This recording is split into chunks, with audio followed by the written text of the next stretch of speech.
Hi guys, and welcome to my channel. So I know I promised you guys I would give you more information on Unit 1, and Unit 1 is involving credit.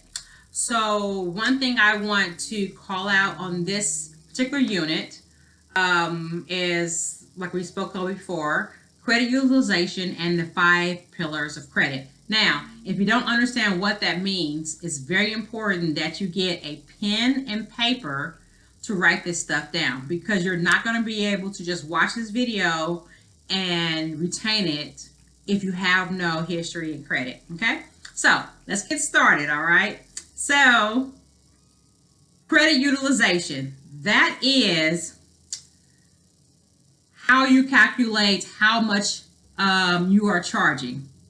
I'm trying to put it in words you really understand. So when it comes to credit utilization, your initial goal is to get your charges down to 50% of your available balance. Once you reach 50%, you have reached milestone number 1. Your second goal is to get to 30% of your available credit line, and that would be milestone number 2. Your third goal would be down to 10% of your available credit line. So let me give you an example. You take your total credit line. Let's say your credit line was $1,050, okay? You would take that times 50%. And 50% of that is all that you should be using on that credit card, okay? For your milestone number 1. Now, once you reach that first milestone, you take that 1,051 times 30%, or 0.30, okay? I'm trying to make it as simple as possible. That would be $315, okay? That means you should only be spending $315 of that $1,050 credit line. So credit utilization is calculated as one of those things that lenders look at when you're purchasing a home. It's also what the credit bureaus look at when they are calculating what your credit score should look like. To get your credit score up, because our goal is to get our credit scores up, you want to cut down on your credit card utilization. That means you must enact some of those Dave Ramsey strategies where he says if you can afford to pay cash, pay cash. If you can't afford it, you shouldn't be buying it. You should have your emergency fund, that $1,000, that $1,500, whatever, for a car breakdown, for problems with, something going on at home, or, something for health related. Your emergency fund should be there. You should not ever have to go into your credit card to fund emergencies. That's not what your credit card is for. We use our credit cards in this class for getting our credit scores up, because our goal is to purchase as much real estate as possible, because real estate leads to an extra stream of income come retirement time.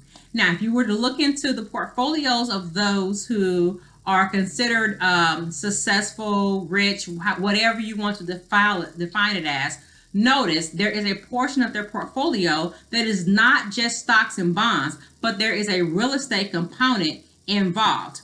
The first place to stop when you are building wealth is to buy yourself a home and stop making someone else's portfolio bigger and better for their retirement, and they're building their wealth and their generational wealth for their children. Your next step is to work on maybe getting a second home or investment home, whether you get a property you call an Airbnb, or you get a rental and let someone else manage it, whatever. Your goal, you're building wealth, okay? So let's go there. Let's stop there. Credit card utilization is the first thing we want to talk about in our first credit tip for Unit 1. Now, open up your credit card bills. I know some of you guys say you hate looking at your credit card bills because they're really bad. You can't fix a problem if you won't, address it. You have to look at it. Look at how much your credit line is, and look at how much you have spent on that credit card, and write down 3 milestones. Milestone 1, pay that card down to 50% of your available credit line. Okay? Milestone 2, pay it down to 30% of your available credit line. And milestone 3, pay it down to 10% of your available credit line. Okay? Now, I don't think I should have to say this, but I'm going to say it anyway. I want you to make sure that you are paying on time.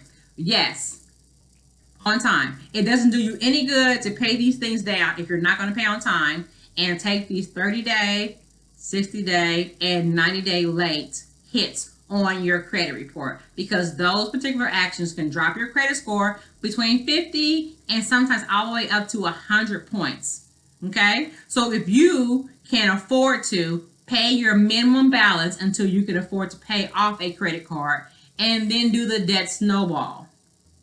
Okay? The debt snowball means the money you were paying on that last credit card you paid off, you take that same money and put it toward this credit card, along with what you were already paying this credit card. And when you pay this credit card off, you take the money from credit card A and B and put it on C, and you are using the monthly payments you are making on A and B and C all on C to pay it off. That's the debt snowball. It snowballs until you are out of debt.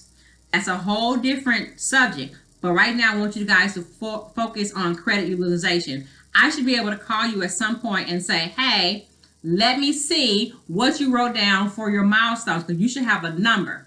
You should be able to tell me my goal for milestone 1 is blank. My goal for milestone 2 is this. And my goal for milestone 3 is this.